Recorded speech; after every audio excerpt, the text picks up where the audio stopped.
எழில், sorry எழில், தப்பு எங்க மேலதான். கவின் மேல எந்த தப்பும் இல்ல.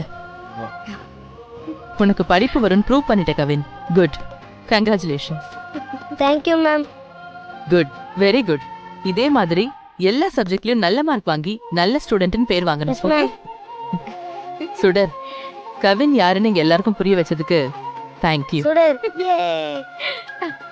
கவின்,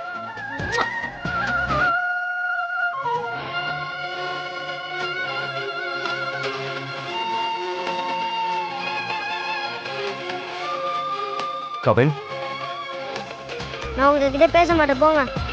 சாரிடா கவின். டாடி ஏதோ ஒரு டென்ஷன்ல அப்படி பேசிட்டேன். அது தப்புதான் கவின், தப்புதான். உன் மேல டாடி நம்பிக்கை வச்சிருக்கணும். நான் தப்பு பண்ணிட்டேன், மன்னிச்சிடுறியா? I'm sorry.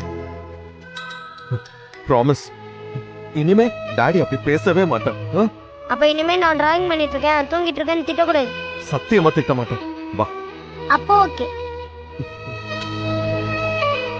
Very sorry Kavin, நான் உனக்கு கண்டா பின்னான்னு திட்டேன். நான் உன் மேல நம்பிக்கை வச்சிருக்கணும். என் மேல கோவமா இன்னும். ஐம் சாரிடா, என்ன மன்னிச்சிரு. Okay daddy. இனிமே நான் உன்னை எப்பவும் திட்ட மாட்டேன்.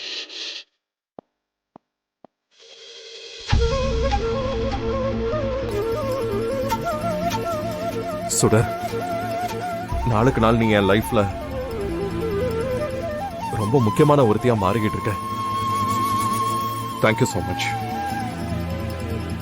போலாமா? எழில், மா, வாட் a surprise. என்னம்மா? எப்படிப்பா இருக்கு? வாங்கம்மா, உட்காருங்க. வாங்க வாங்க வாங்க. Sit down, sit down. உட்காருங்க. பரவாயில்லப்பா. என்னம்மா, இன்னைக்கு நீங்க வர்றதா போன்ல சொல்லவே இல்லையே. ஒரு வார்த்தை சொல்லியிருந்தா நானே ஸ்டேஷன் வரைக்கும் வந்திருப்பேன்ல. பரவாயில்லப்பா, நான் வரத்துக்கு கொஞ்சம் முன்ன பின்ன ஆகும்னு நினைச்சேன். அதனாலதான் உங்ககிட்ட தகவல் சொல்லல. சரி, எப்படிமா இருந்துச்சு உங்க ட்ரிப் எல்லாம்?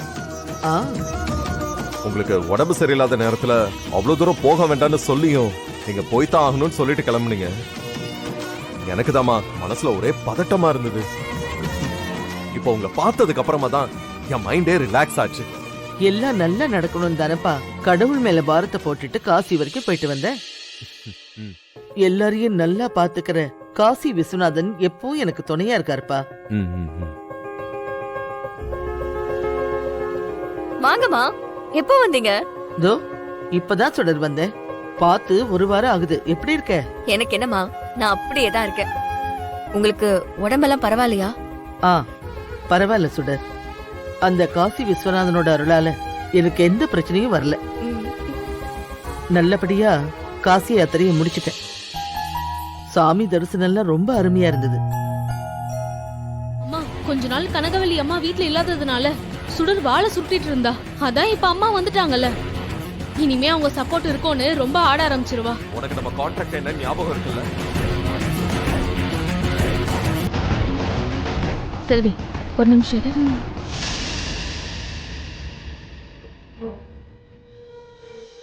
சொல்லு சுடர், ஞாபகம் இருக்குல்ல?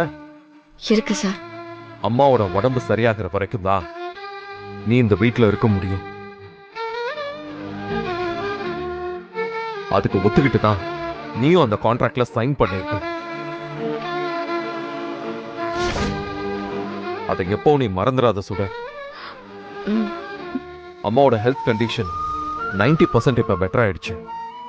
இன்னும் 10 டேஸ்ல ஒரு ஜெனரல் செக்அப் மட்டும் இருக்கு. அதை முடிச்சிட்டா அவங்க ஆல்மோஸ்ட் கியூர் ஆயிடுவாங்க. அதுக்கப்புறம் நம்ம கான்ட்ராக்ட் படி என்ன பண்ணணும்னு உனக்கே நல்லா தெரியும். அதனால தேவையில்லாம எந்த ஆசையும் மனசுல வளர்த்துக்காத. God that? அம்மா, என்னம்மா இது? எழிலையா சொல்றத பார்த்தா சுடர் கனகவல்லி அம்மா உடம்பு சரியானதுங்கிறது கிளம்பிடுவா போல இருக்கே. அதுதான் எனக்கும் ஒன்னும் புரியல. இவங்களுக்குள்ள இப்படி ஒரு கான்ட்ராக்ட் இருக்கிற விஷயமே இப்பதான் நமக்கு தெரியுது. இந்த விஷயம் மட்டும் அந்த கிழவிக்கு தெரிஞ்சதுன்னா கண்டிப்பா பெரிய பிரச்சனை ஆயிடும். வார்த்தைக்கு வார்த்தை சுடர் புராணம் பாடிக்கிட்டு இருக்கல்ல, இப்ப இந்த கான்ட்ராக்ட் மேட்டரை வச்சு அவளை எப்படி ஆஃப் பண்றேன்னு மட்டும் பாரு. எழிலோட கான்ட்ராக்ட் ஃபைல் எடுத்து அந்த கிழவி கிட்ட காட்டணும்னு வெயி. ஒண்ணு அதிர்ச்சியில அவ காலி ஆயிடுவா, இல்ல அவளுக்கு தெரியாம இந்த கான்ட்ராக்ட்ல சைன் போட்டதுக்காக சுடர லெஃப்ட் அண்ட் ரைட் வாங்கினாலும் வாங்கிடுவா. எப்படி பார்த்தாலும் இந்த ஃபைல் மூலமா நமக்கு ஒரு பெனிஃபிட் இருக்கு.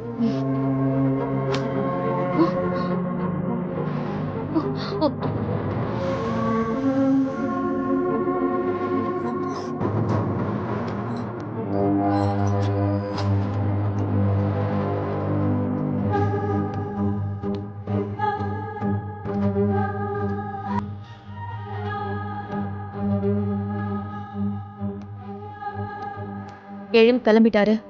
சுடரும் ரூம்ல இருந்து போயிட்டான்னு வச்சுக்கோ, இப்பவே அந்த ஃபைல் எடுத்துடணும். அம்மா சுடர் வெளியில வராமா? அதோ